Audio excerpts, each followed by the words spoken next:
علیکم ورحمۃ اللہ وبرکاتہ۔ نحمد و نصلی علی رسول کریم، اما بعد۔ میرے اسلامی بھائی اور بہنوں، آج میں آپ لوگوں کے سامنے ایک تقریر پیش کرنا چاہتی ہوں جس کا عنوان ہے اسلام میں فساد کی مذمت۔ الحمدللہ رب العالمین والصلاۃ والسلام علی رسول کریم، اما بعد، فاعوذ باللہ من الشیطان الرجیم، بسم اللہ الرحمن الرحیم۔ اولا یرون انہم یفتنون فی کل عام مرۃ او مرتین ثم لا یتوبون ولا هم یذکرون۔ آج اسلام میں فساد کرپشن ایک سنگین مسئلہ بن گیا ہے۔ ہر روز اخبار میں اگر کوئی نئی چیز سرخی اختیار کرتی ہے فساد ہے، نہ تو نئے طریقے سے روزانہ اخبارات کی سرخیوں میں یہ شائع ہوتے ہیں کہ فلاں علاقہ خطہ گوسا میں خودکشی اور بمباری کی گئی، گھروں میں بلڈوزر چلایا گیا، عوام الناس کو گھر سے نکال کر خانہ بدوشی کی زندگی گزارنے پر مجبور کیا۔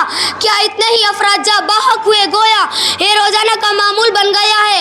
آئیے ہم نہایت سنجیدگی اور گہرائی کے ساتھ یہ جاننے کی کوشش کریں گے مذہب اسلام نے فساد کے سلسلے میں کیا موقف اختیار کیا تاکہ اغیار کی جانب سے اعتراضات کا دندانہ شکن جواب دے سکے۔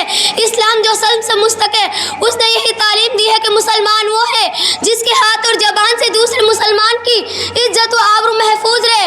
یہی اسلام کی دین تھی جس نے عرب جیسی خوکار قوم کو بھی امن پسندی کا سبق سکھایا اور دفاعی صورت اختیار کی۔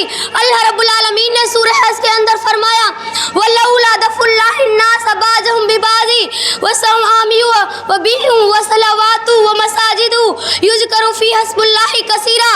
اگر اللہ رب العالمین ایک دوسرے کے ذریعے دفاع نہ کرتا تھا، سوامی اور گرجے معاہد اور مسجدیں جن میں اللہ کا ذکر کثرت سے ہوتا ہے وہ مسمار کر دی جاتی۔ اگر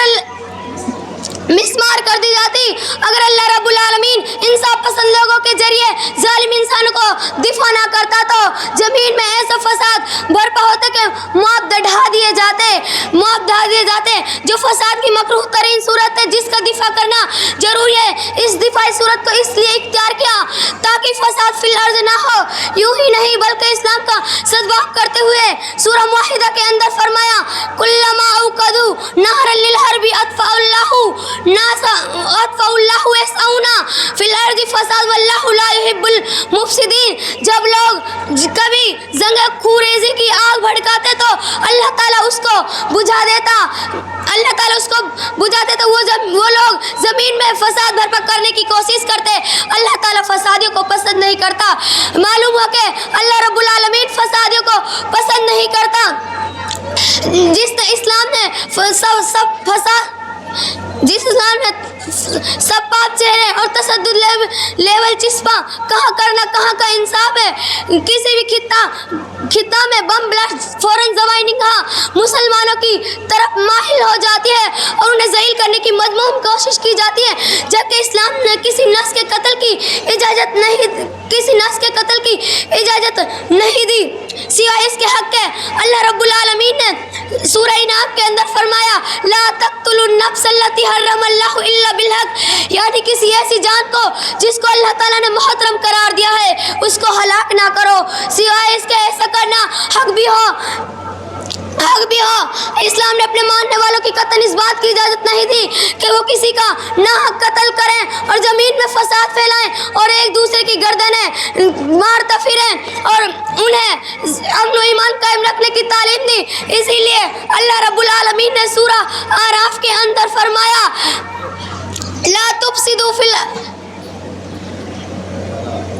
وَلَا تُفْسِدُوا فِي الْأَرْضِ بَعْدَ إِصْلَاحِهَا، اور زمین میں قیام امن کے بعد فساد نہ پھیلاؤ۔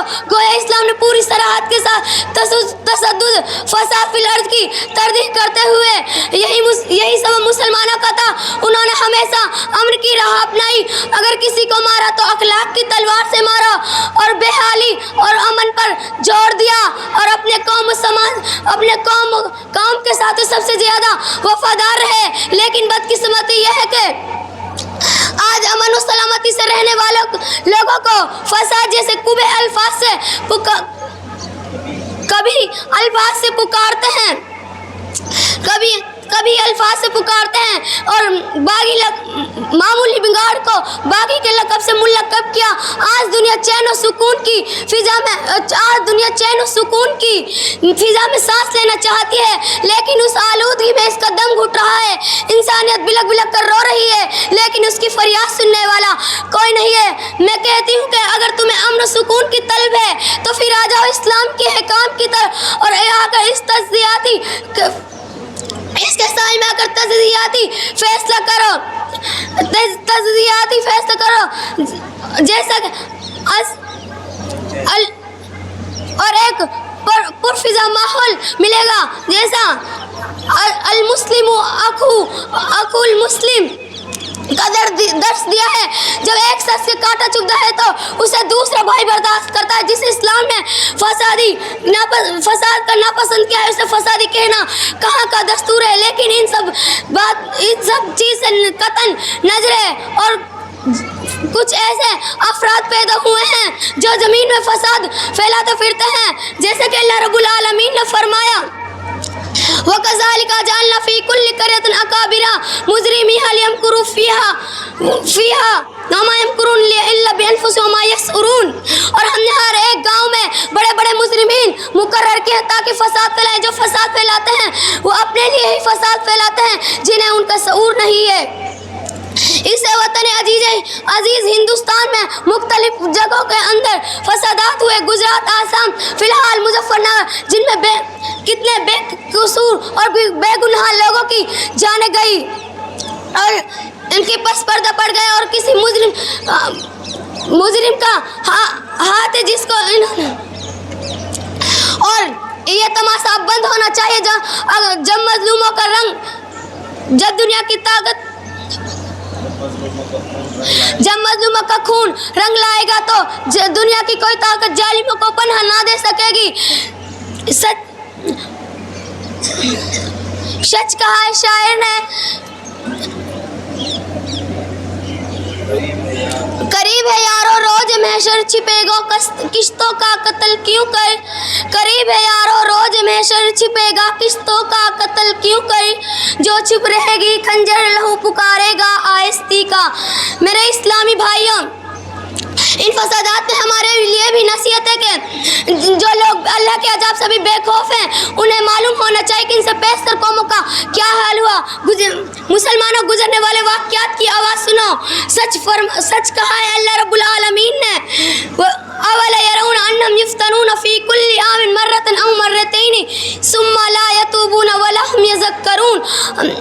لیکن انسان ہر سال ایک بار یا دو بار بھلاؤں میں ڈال دیا جاتا ہے، لیکن لوگوں کی غفلت یہ ہے کہ وہ توبہ نہیں کرتا اور اس سے نصیحت حاصل نہیں کرتا.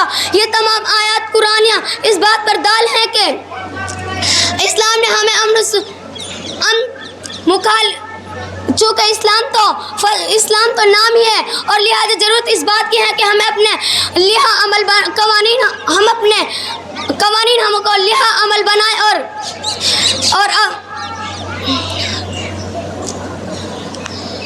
قوانین کو ہم اپنا لحاظ عمل بنائیں اور لاہیا عمل بنائیں، اسی کے مطابق زندگی گزاریں. اللہ تعالی ہم سب کو امن و سکون کی زندگی گزارنے کی توفیق دے، آمین. انہی چند کلمات پر میں اپنی تقریر کو ختم کرنا چاہتی ہوں. آخر میں اللہ رب العالمین سے دعا ہے کہ اللہ تعالی ہم تمام انہی چند کلمات پر میں اپنی تقریر کو ختم کرنا چاہتی ہوں. وآخر دعوانا ان الحمد للہ رب العالمین. السلام علیکم ورحمۃ اللہ وبرکاتہ.